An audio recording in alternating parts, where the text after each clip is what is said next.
नमस्कार मंडळी. तर अनुश्री मानेनी बिग बॉस मराठी सीझन 6मध्ये गाजणाऱ्या अनुश्री मानेनी फायनली स्वतःचं घर घेतलेलं आहे.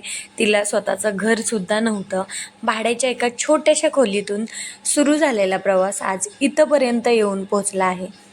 कितीतरी अश्रू, कितीतरी अपयश, कितीतरी जागलेल्या रात्री, पण स्वप्नांचा विश्वास कधी सोडला नाही. आज माझ्या स्वतःच्या घराची वास्तुक शांती करताना हवनाच्या त्या ज्वाळांमध्ये मला माझा संपूर्ण प्रवास दिसतोय.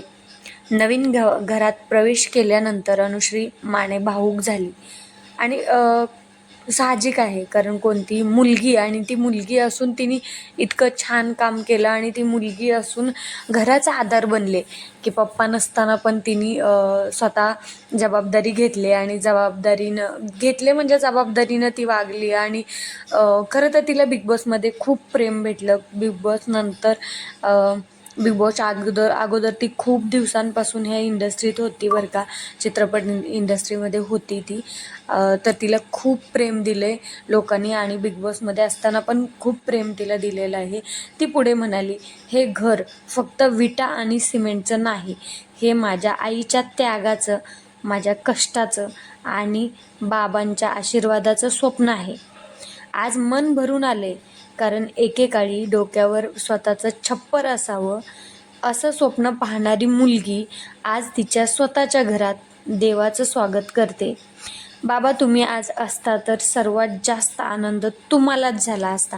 तर तिच्या बाबांना मिस करत होते खरं तर, किंवा बाबांची आठवण येणं खरंच स्वाभाविक आहे, कारण एवढा सुंदर आणि एवढा छान क्षण जगणं किंवा एवढा छान क्षण आयुष्यात आलाय की भाड्याच्या खोलीत राहत असताना एक मुंबईमध्ये स्वतःचं घर घेणं ही खूप मोठी गोष्ट आहे बरं का.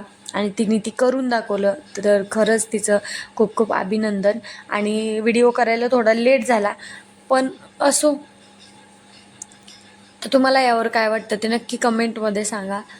आणि खरं तर मला असं वाटतं बरं का, प्रत्येक मुलीने हे असंच असावं की नाही मला घर नाही, मला हे नाही, मला ते नाही, असं करत बसण्यापेक्षा ना स्वतःच्या पायावर उभं राहून स्वतः जिद्दीनं उभं राहून काहीतरी केलं ना, तर स्वतःवर विश्वास ठेवला, स्वतःवर विश्वास असला की मी ह्या गोष्टी करू शकते, मी ह्या गोष्टी करणार आहे, तर कोणासाठी हे ह्या सगळ्या गोष्टी त्या मिळवू शकतात बायका. पण त्याला खूप कष्ट, नंतर खूप स्ट्रगल, खूप काही गोष्टी मागं सोडाव्या लागतात. ह्याची पण तयारी ठेवली पाहिजे बरं का आपण. आणि तिच्यासाठी खूप खूप शुभेच्छा. व्हिडिओ आवडल्यास नक्की लाईक करा, चॅनलला सबस्क्राईब करा आणि व्हिडिओ शेअर करायला विसरू नका. धन्यवाद.